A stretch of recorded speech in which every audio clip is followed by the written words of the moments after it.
नमस्ते दोस्तों, film fathom में आपका स्वागत है।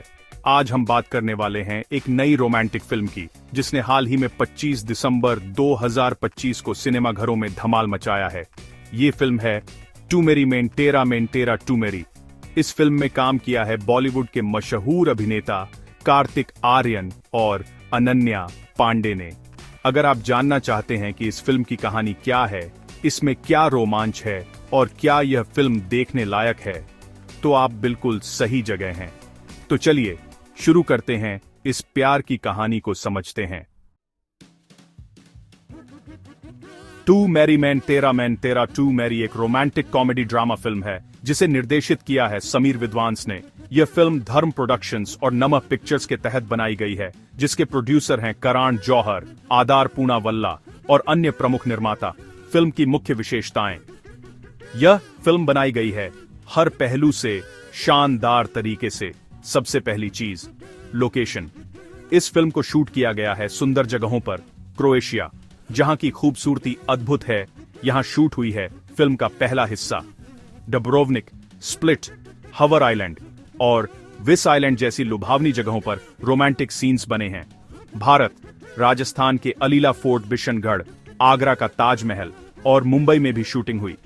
फिल्म की तकनीकी दक्षता भी शानदार है। अनिल मेहता की सिनेमेटोग्राफी बेहद खूबसूरत है।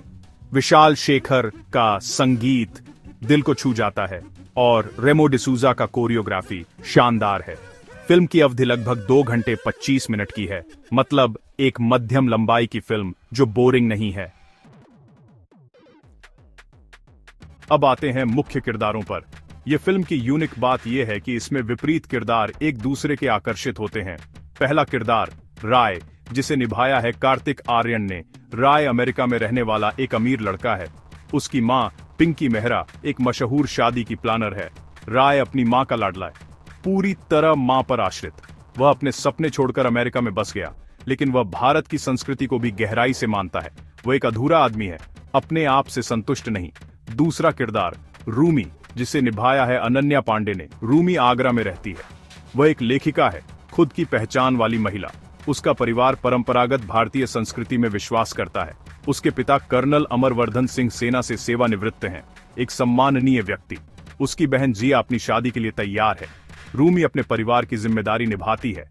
वह एक निर्भीक महिला है, अपने भविष्य के बारे में सचेत। तीसरा महत्वपूर्ण किरदार है नीना गुप्ता, पिंकी मेहरा, राय की मां, और जैकी श्रॉफ, कर्नल अमर, रूमी के पिता।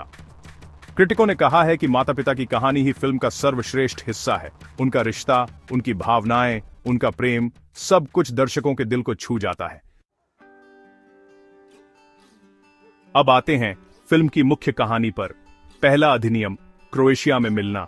राय की सुझाव पर वह क्रोएशिया की छुट्टी पर जाता है और वहीं एक सुंदर नीले पानी वाली जगह पर उसे मिलती है रूमी। शुरुआत में दोनों को एक दूसरे से नफरत है। वे झगड़ते हैं, एक दूसरे को चिढ़ाते हैं, लेकिन जैसा सामबाई टो एंड जैसे इज दसिंग दोसा अनसा के सभी प्यार की कहानियों में होता है, धीरे धीरे उनकी नफरत प्यार में बदल जाती है। वे क्रोएशिया की खूबसूरती में खोए हुए एक दूसरे को समझने लगते हैं। सड़कों पर घूमते हैं, नाव पर बैठते हैं, नीली गुफाओं में जाते हैं और हर पल प्यार में गहरे होते जाते हैं। हम दोनों यहाँ गाना इसी दौरान आता है। ये गाना दोनों के बीच की खूबसूरत केमिस्ट्री दिखाता है। राय सोचता है कि वह रूमी से शादी कर सकता है। वह अपने भविष्य की कल्पना करता है। लेकिन दूसरा अधिनियम, भारत में वास्तविकता। राय और रूमी भारत लौटते हैं और यहीं से फिल्म का टोन बदल जाता है। यहां आता है वास्तविकता का झटका। रूमी की बहन जिया की शादी होने वाली है। शादी के बाद जिया कनाडा चली जाएगी। पूरा परिवार टूट जाएगा। और सबसे बड़ी समस्या, रूमी के पिता कर्नल अमर बूढ़े हो रहे हैं। परिवार में अब सिर्फ रूमी ही है जो उनकी देखभाल कर सकती है। अगर रूमी अमेरिका राय के साथ चली जाए तो कर्नल अमर अकेले रह जाएंगे। उनके पास कोई नहीं होगा। रूमी के सामने आता है एक बहुत बड़ा फैसला, या तो अपने पिता के पास रहे या अपने प्यार के साथ अमेरिका चली जाए। ये एक त्रासद पर आशाजनक सवाल है। परिवार और प्रेम में से क्या चुने? बिगड़ता है रिश्ता, दोनों के बीच तनाव बढ़ता है। राय सोचता है कि वह अपने सपने के लिए रूमी को छोड़ दे सकता है। रूमी सोचती है कि वह अपने परिवार के लिए राय को छोड़ दे सकती है। अंत में रूमी आर्यन को छोड़ देती है और कहती है कि हो सकता है वे फिर से मिले। ये दोनों के लिए एक दर्द भरा फैसला है। लेकिन यह फिल्म यहां खत्म नहीं होती, क्योंकि कार्तिक आर्यन की फिल्मों में हमेशा कुछ ना कुछ होता है। फिल्म का दूसरा आधा हिस्सा शुरू होता है। फिल्म अब केंद्रित होती है माता पिता पर। नीना गुप्ता यानी पिंकी मेहरा और जैकी श्रॉफ मतलब कर्नल अमर के बीच एक गहरा रिश्ता विकसित होता है। पिंकी का दिल कर्नल अमर के लिए कहीं ना कहीं धड़कता है, क्योंकि दोनों भी प्यार को समझते हैं और दोनों ही अपने बच्चों की खुशी में अपनी खुशी खोजने के लिए तैयार हैं। दोनों माता पिता एक दूसरे को समझते हैं।